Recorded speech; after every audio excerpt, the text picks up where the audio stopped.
کہ اتنی بڑی بات وہ اپنے منہ سے نکالتے ہیں کہ اے نبی تم چھوڑ دو ان کو، تم اپنا دل ہلکا نہ کرو ان کے لیے۔ تو بالکل وہی بات ہے کہ وہ کہتے ہیں کہ باذن اللہ، کیونکہ اگر ان کو یہ پتا ہو کہ باذن اللہ ہے تو پھر تو سارا معاملہ ہی ختم ہو جائے نا، یہاں پہ تو رد ہے وہ ساری بات کا۔ تو اس وقت وفد نجران جو میں نے آپ کو بتایا تھا، دیکھیں اس کے جواب میں اب نبی صلی اللہ علیہ وسلم ان کو دلائل جو دے رہے ہیں کہ وہ یہ کیوں کرتے تھے، کہ وہ عیسیٰ علیہ السلام نے بھی یہی جو کہا تھا اپنے لوگوں کو کہ میں یہ جو کچھ کر رہا ہوں میں باذن اللہ کر رہا ہوں، وَأُبْرِئُ، اور میں درست کرتا ہوں، اکمہا، مادہ ذات جیسے ماں کے پیٹ میں جو اندھے بچے ہوتے ہیں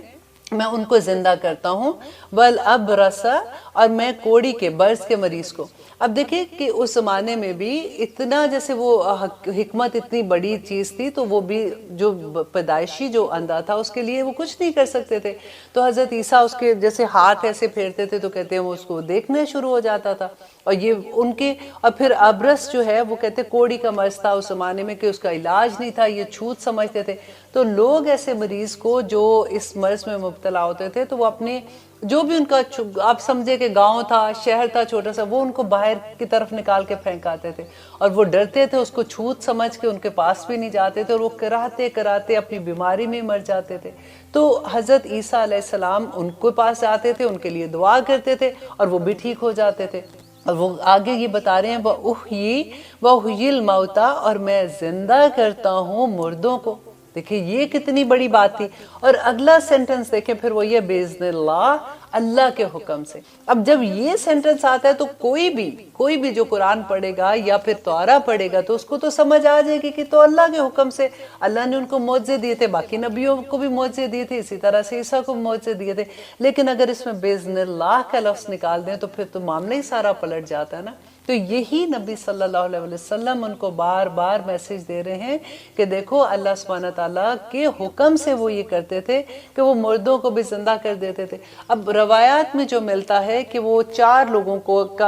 جو ہمیں ڈیٹیل ملتی ہے کہ انہوں نے ان کو زندہ کیا، کہ ان کے دوست تھے، کہتے ہیں کہ ان کا نام آزر تھا، تو ان کی بہن نے ان کو میسج کیا۔ اس زمانے میں دیکھیں میسج بھی آتا تھا تو اتنے دن لگ جاتے تھے، تو ان کو میسج کیا کہ آپ کا دوست جو ہے اس کی حالت بڑی خراب ہے اور وہ مرنے کے قریب ہے، آپ اس کو آ کے مل جائیں، اس کی خواہش ہے کہ وہ آپ کو ملے، آپ سے کچھ کہنا چاہتا ہے۔ تو جیسے حضرت عیسیٰ وہاں تک گئے تو ان کو 3 دن لگ گئے، اور اس دوران میں وہ فوت ہو گیا۔ تو جب وہ وہاں پہ پہنچے تو انہوں نے اس کی بہن کو کہا کہ کیا تم مجھے وہاں پہ لے جا سکتے ہو، اس کی قبر کے پاس گئے تو وہاں پہ جا کے انہوں نے اللہ سے دعا کی، وہ قبر سے نکل آئے، اور وہ انہوں نے زندہ، کہتے کہ وہ پھر زندہ رہے اتنا کہ ان کی شادی ہوئی، ان کے بچے، اور انہوں نے بڑی لمبی زندگی بھی پائی۔ تو یہ کتنا بڑا معجزہ تھا ان کے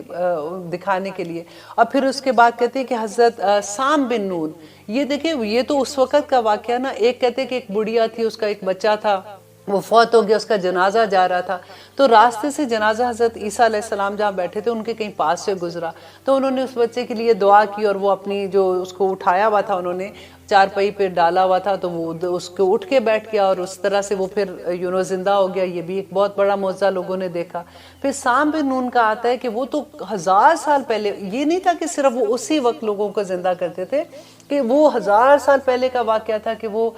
فوت ہو گئے ہوئے تھے۔ تو ان کی قبر پہ جا کے بھی اسی طرح سے حضرت عیسیٰ نے دعا مانگی، وہ زندہ ہو گئے۔ تو کہتے ہیں جب وہ باہر نکلے قبر سے تو خوف کے مارے ان کے بال سر کے جو ہیں وہ سارے سفید ہو گئے۔ تو کہتے ہیں اس زمانے میں بال سفید نہیں ہوا کرتے تھے، جو روایات میں سے میں آپ کو بتا رہی ہوں جو میں پڑھی تھی، تو ان کے بال سفید ہو گئے۔ تو انہوں نے باہر جب وہ آئے ہیں تو سب سے پہلے انہوں نے یہ کویسچن پوچھا کہ کیا قیامت آ گئی ہے؟ تو حضرت عیسیٰ نے کہا کہ نہیں، قیامت نہیں آئی ہے۔ تو انہوں نے کہا کہ پھر میں کیوں زندہ ہوں؟ تو انہوں نے کہا کہ پھر بتایا کہ میں اللہ سبحانہ تعالیٰ کے حکم سے زندہ کرتا ہوں، اور یہ لوگوں کو ایک دکھانا تھا، انہوں نے اپنا معجزہ دکھانا تھا۔ تو انہوں نے کہا کہ اب وہ تم واپس اپنی پہلی حالت میں چلے جاؤ۔ تو کہتے ہیں سام بن نون نے یہ کہا کہ نہیں، اگر نون نے کہا کہ اگر آپ مجھے واپس موت دے رہے ہو تو میرے لیے بس ایک دعا کر دو کہ میں موت کی سختی برداشت نہیں کرنا چاہتا، وہ بڑی تکلیف دیتی۔ تو حضرت عیسیٰ علیہ السلام نے ان کے لیے دعا کی اور وہ واپس فوت ہو گئے۔ اسی طرح سے ہمیں روایت میں ڈفرینٹ چیزیں ملتی ہیں، اس سے ہمیں پتہ چلتا ہے اچھا یہ اس وقت ایسے ہوا تھا، اس وقت یہ معاملہ ہوا تھا۔ اور آگے وہ کہہ رہے وَأُنَبِّئُكُمْ، اور میں تمہیں خبر دیتا ہوں بِمَا، اس کی جو تَأْكُلُونَ تم کھاتے ہو، وَمَا، اور جو تَدَّخِرُونَ، اور جو تم سب ذخیرہ کرتے ہو، فِي بِيُوتِكُمْ، اپنے گھروں میں۔ دیکھیں یہ ایک اور کتنا بڑا معجزہ تھا کہ اگر ان کے پاس کوئی آتا تھا تو اس کو بتا دیتے تھے کہ تم گھر میں کیا چھپا کے آئے ہو، یا تمہارے گھر میں تم نے کیا ذخیرہ کیا ہوا ہے۔ ان فی ذالک لآیات، بے شک اس میں نشانیاں ہیں، لکم، تمہارے لیے، ان کنتم مؤمنین، اگر تم مومن ہو۔ تو یہ جو نشانیاں اللہ سبحانہ تعالیٰ نے مجھے دی ہیں، اس میں تمہیں اللہ کی وحدانیت کی سمجھ آ جائے گی، تمہیں اللہ سبحانہ تعالیٰ کی پہچان ہو جائے گی۔ دیکھیے اس زمانے کا رواج کیا تھا، قانون تھا اس زمانے میں کہ جو جادوگر ہوتے تھے اس کو وہ سولی چڑھا دیتے تھے۔ جادو کا بہت رت تھا اس زمانے میں۔ تو اس زمانے میں کیونکہ حضرت عیسیٰ علیہ السلام کی جتنی نشانیاں تھیں، جو یہود تھے انہوں نے یہ کہنا شروع کر دیا کہ یہ جادوگر ہے، تاکہ وہ اس کو راستے سے ہٹا دیں۔ اب یہاں پہ کیا تھا کہ حضرت عیسیٰ علیہ السلام کے پیچھے اتنی پبلک آنی شروع ہو گئی کہ لوگ اتنے لوگ آتے تھے کہ جو بھی بیمار ہوتا تھا آتے تھے، پھر جن کو یہ لگتا تھا کہ ان پہ کوئی اللہ سبحانہ تعالیٰ کا خاص کرم ہے، لوگ دیکھنے بھی آتے تھے، ملنے آتے تھے، بیماروں کی ایک لائن لگی ہوتی تھی۔ یہود نے اس زمانے میں یہ دیکھا کہ لوگ ان کے پاس ایسے آتے ہیں تو ان کو تو اتنی پبلسٹی ملنا شروع ہو گئی، تو اتنے پاپولر ہونا شروع ہو گئے، تو انہوں نے ان کے خلاف جب مکر کرنا شروع کیا، اب آگے آئے گی وہ آیت وَمَكَرُوا وَمَكَرَ اللَّهُ وَاللَّهُ خَيْرُ الْمَاكِرِينَ، کہ انہوں نے بھی مکر کیا یہودیوں نے، اور اللہ نے جو پھر ان کے خلاف تدبیر کی اور کیسے کیا وہ انشاءاللہ آگے بھی آئے گا۔ تو میں صرف آپ کو تھوڑا سا یہاں سے لنک وہاں کا دے رہی ہوں کہ کس طرح سے انہوں نے ان نشانیوں کو، ان معجزات کو جادو کے ساتھ ان کو نسبت دی کہ یہ جادوگر ہے، اس لیے یہ کہہ رہے۔ تو کس وجہ سے پھر وقت کے بادشاہ نے ان کے اگینسٹ حکم دے دیا کہ یہ جہاں بھی ہیں ان کو گرفتار کر کے ان کو سولی پہ چڑھایا جائے۔ اب یہ واقعہ وہاں تک آگے جا رہا ہے کہ کس طرح سے اس کو لیڈ کرے گا، تاکہ آپ کو تھوڑا سا اندازہ ہو جائے۔ اب وہ حضرت موسیٰ علیہ السلام ایک اور نشانی کی بات کر رہے ہیں یہاں پہ، وَمُصَدِّقًا، اور وہ تصدیق کرنے، اور میں تصدیق کرنے والا ہوں، لما، اس کی، جو بینہ یدیہا، جو میرے ہاتھوں کے درمیان ہے، یعنی مجھ سے پہلے ہے، من التوراتی، تورات میں، والی اوہلا۔ اب یہ دیکھیے یہاں پہ جو لفظ ہے نا کہ میں تصدیق کرنے والا ہوں جو تورات میں لکھا ہوا ہے، تو تصدیق کیسے کرنے والے تھے؟ کیونکہ جیسے میں نے آپ کو یہ بات پہلے بھی بتائی تھی کہ جیسے فار ایگزامپل تورات میں ایک حکم تھا کہ حضرت عیسیٰ علیہ السلام کی آنے کی جو خوشخبریاں تھی اس کے اندر تھی، تو جب وہ ظاہر ہو گئیں تو وہ تصدیق ہو گئی نا کہ یہ دیکھا، جیسے انہوں نے کہا کہ اب میں ظاہر ہو گیا ہوں، میں اللہ کا رسول ہوں اور میں عیسیٰ علیہ السلام ہوں جس کا اللہ نے خوشخبری دی تھی، تو اب تصدیق تو ہو گئی نا کہ تورات سچی ہے۔ تو یہاں پہ وہ یہ بات کر رہے ہیں کہ وہ تصدیق کرنے والا ہوں تورات کی، ولی اوحلا، تاکہ میں حلال کر دوں، لکم، تمہارے لیے، بعد الذی، بعض وہ چیزیں جو حرما، حرام کی گئی تھی، علیکم، تم پر۔ یہ بہت خوبصورت آیات ہے۔ انشاءاللہ اس کی ہم ایک چھوٹی سی بریک لیتے ہیں، انشاءاللہ اس کے بعد میں اس کی ڈیٹیل بتاؤں گی آپ کو کہ حرام اور حلال کے بارے میں، تاکہ ہمارا یہ بھی کانسیپٹ تھوڑا سا کلیئر ہو جائے۔ اوکے جی، اجازت دیجئے تھوڑی سی دیر کے لیے، پھر انشاءاللہ واپس آتے ہیں۔ آپ دیکھ رہے ہیں قرآن میری زندگی، الحمدللہ ہم کر رہے ہیں آیت نمبر 50، جس میں ہم بات کر رہے ہیں کہ حضرت عیسیٰ علیہ السلام کہہ رہے ہیں کہ وَلِي أُحِلَّ،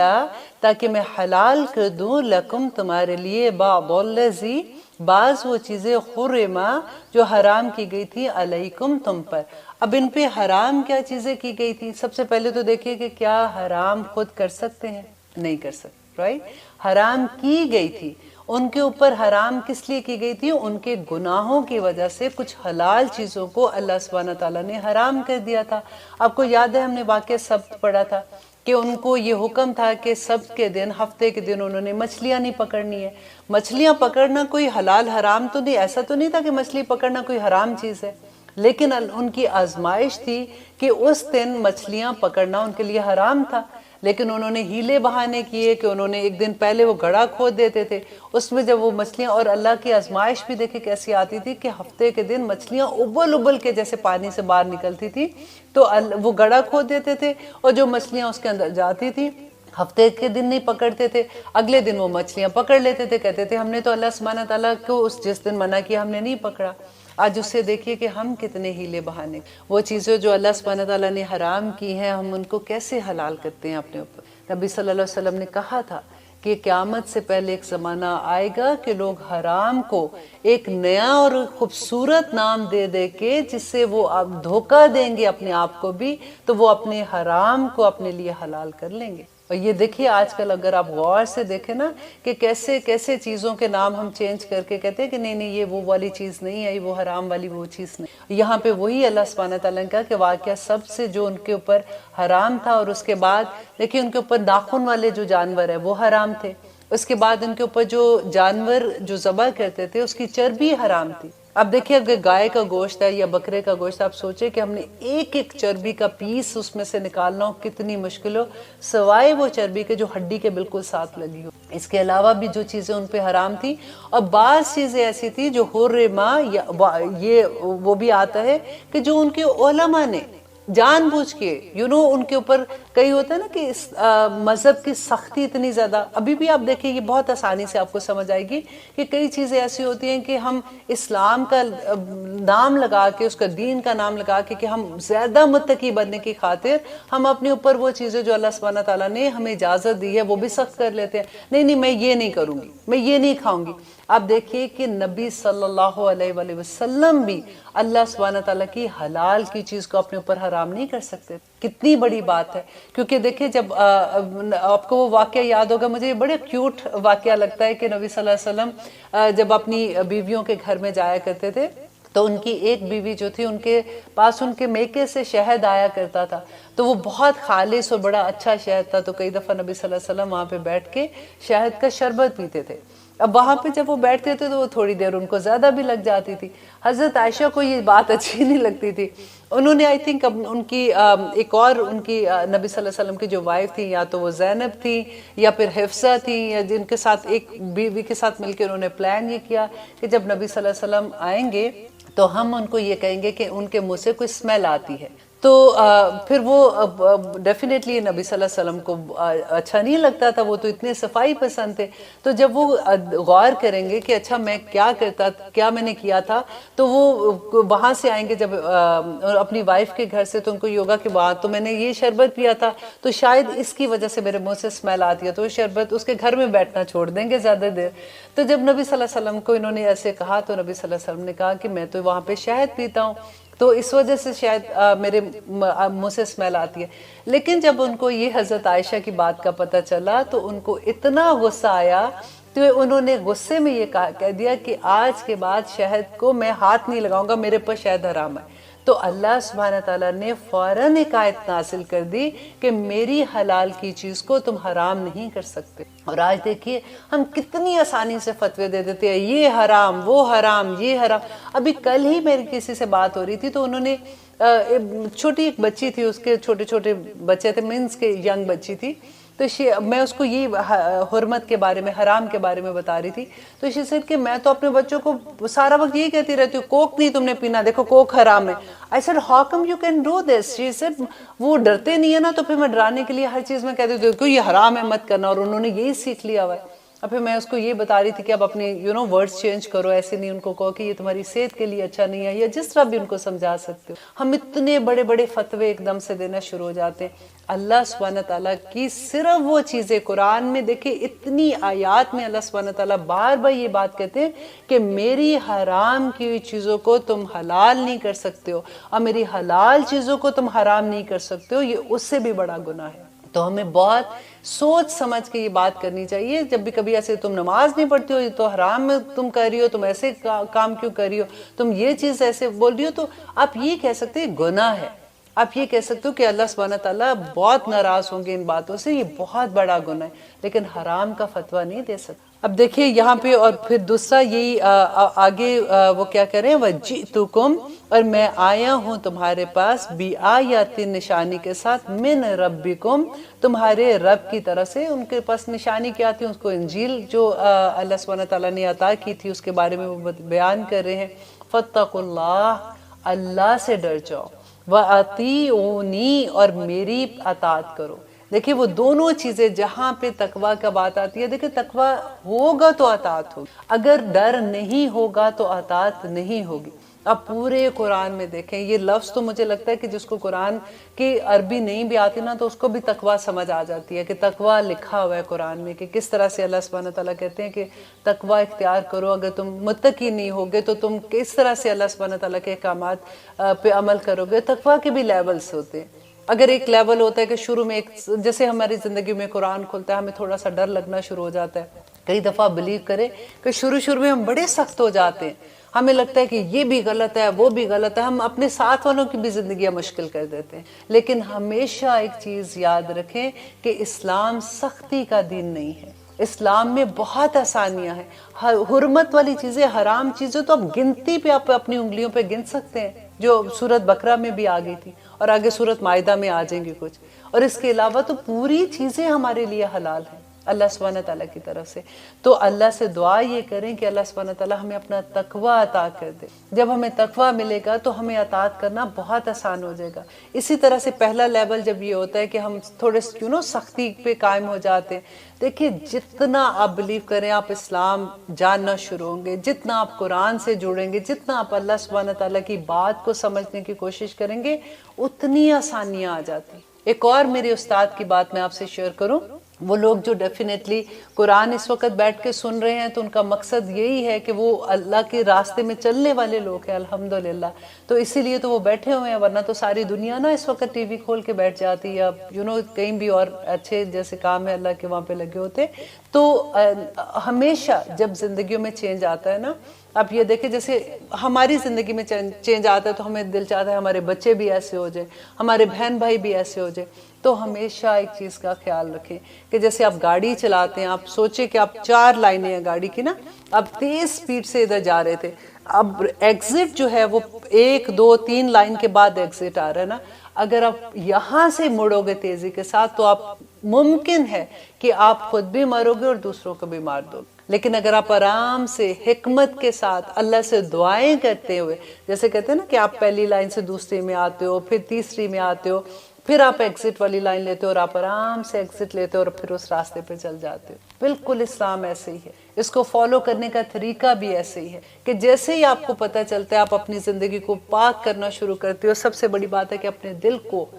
دل کو صاف کرنا شروع کرتے ہو، اپنے سوچ کو صاف کرنا شروع کرتے ہو، یہ کوئی چھوٹا معاملہ نہیں ہے۔ اور پھر ہم اپنی نیتوں کو صاف کرنا شروع کرتے ہیں کہ یا رب العالمین، اور آپ بلیو کریں کہ یہ اتنا مشکل کام ہے کہ نیت، صحابہ تک یہ کہتے تھے کہ ہم نے جتنی محنت اپنی نیتوں کو صاف کرنے پہ لگائی ہے ہمیں کسی اور چیز پہ نہیں لگی ہے، کیونکہ نیت ہی تو سارا کچھ ہے۔ اگر ہم نیکی کا کام بھی کر رہے ہیں تو اگر نیت خراب ہے تو وہ بھی ہمارا ضائع چلا جائے گا، کیونکہ اللہ سبحانہ تعالیٰ تو ہمارے دلوں کے حال بھی جانتے ہیں، ہم کدھر جائیں گے۔ تو محنت کرنی ہے، کیونکہ دیکھیں ایک تو ہوتا ہے کہ بچپن سے ہی ہم اس طرح کے تو وہ تو پھر اتنا مشکل نہیں ہوتا، الحمدللہ اللہ کا بڑا کرم ہوتا ہے ایسے لوگوں پہ جو بچپن سے ہی ایسے ہوتے ہیں۔ لیکن ہم جیسے لوگ جب ہماری زندگیوں میں قرآن کھلتا ہے تو ہمیں لگتا ہے کہ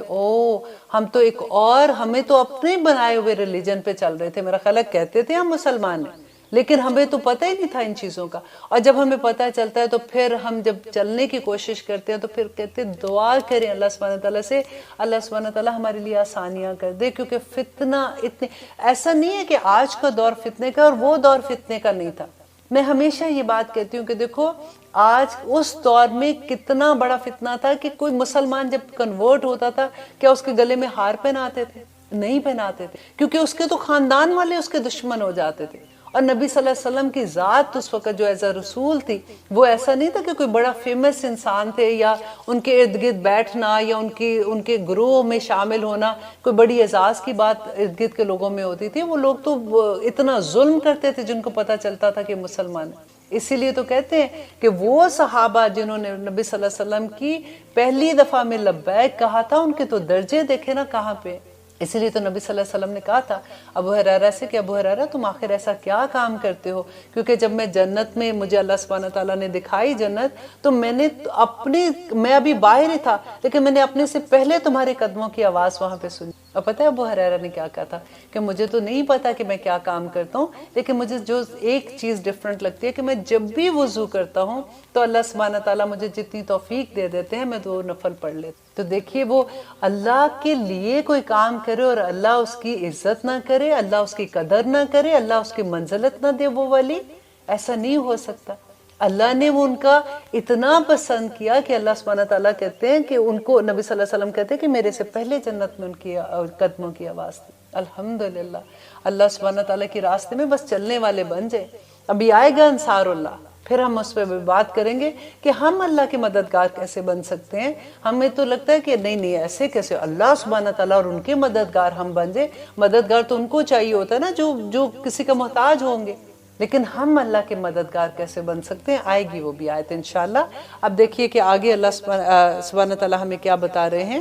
کہ ان اللہ، بے شک اللہ، ربی میرا رب ہے۔ اب دیکھیے پھر وہی بات ہو رہی ہے کہ عیسیٰ علیہ السلام بتا رہے ہیں کہ میرا رب، میرا پالنے والا بھی اللہ ہے، وہ ربکم، اور تمہارا رب بھی وہی ہے۔ کہ مینز کہ میرا بھی وہی رب ہے، تمہارا بھی وہی رب ہے، میں رب نہیں ہوں اور نہ ہی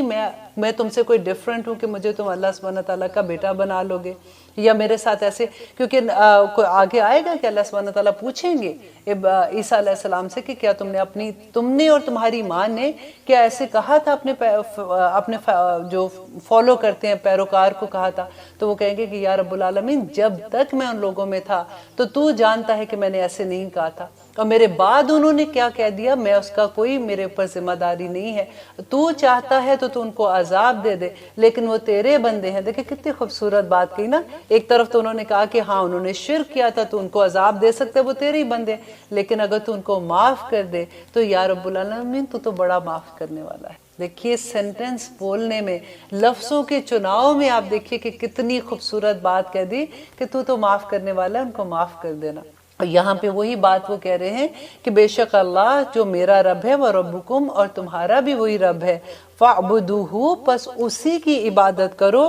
ھذا صراط مستقیم، تو یہی سیدھا راستہ ہے۔ اب سیدھا راستہ ہم دعا مانگتے ہیں نا، اہدنا الصراط المستقیم، اہدنا الصراط المستقیم، ہر نماز میں ہم اللہ سبحانہ تعالیٰ سے ایک ہی رٹ میں دعا مانگتے ہیں، اور وہ دیکھیے اس کا جواب کیا ہے، فاعبدوہ، اس کی عبادت کرو گے تو سیدھا راستہ مل جائے گا۔ عبادت اب کیا ہے؟ کیا ہم نماز، روزہ، حج، زکوٰۃ صرف کر لیں گے تو ہمیں لگے گا کہ اچھا میں تسبیح بھی کر لیا، میں نے یہ بھی کر لیا؟ ہر عمل، دیکھیے عبد کی بات ہے، اس کا اگر روٹ ورڈ دیکھیں نا، عبد، عین با دال، اور عبد جو ہوتا ہے اس کو غلامی کو کہتے ہیں، اور غلام جو ہے اس کی کیا مجال کہ اپنے مالک کے حکم پہ نہ کر دے۔ اب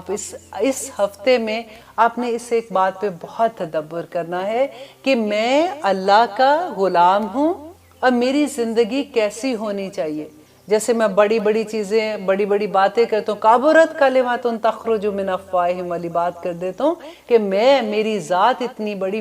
مجھے پتا ہے میں کیا کہہ رہا ہوں، میں اپنے علم پہ، علم کی وجہ سے اللہ سبحانہ تعالیٰ آگے جو بات کرتے ہیں نا، ہم اپنے علم پہ اتنا گمان کرتے ہیں کہ مجھے کیا نہیں پتا کہ کیا کرنا ہے، کون سا راستہ ٹھیک ہے کون سا نہیں۔ اور ہمیں یہی بات، اگر ہمیں یہ ایک بات کی سمجھ آ جائے کہ اللہ مالک ہے، خالق ہے، وہی ہماری تدبیریں کرنے والا ہے اور میں اس کا غلام ہوں، تو ہمیں سارے دین کی سمجھ آ جائے گی۔ انشاءاللہ اگلے پروگرام میں ہم آگے دیکھیں گے کہ اللہ سبحانہ تعالیٰ ہمیں کیا فرما رہے ہیں۔ اللہ سے دعا کرتے ہیں کہ یا رب العالمین ہمیں عمل کرنے والا بنا دے، کیونکہ علم لینا بہت آسان ہے۔ اب دیکھیں کسی بھی عالم کو اب تو اتنی آسانی ہو گئی ہے، آپ ایک کلک کے اوپر جاتے ہیں تو آپ کسی بھی عالم کو سن سکتے ہیں۔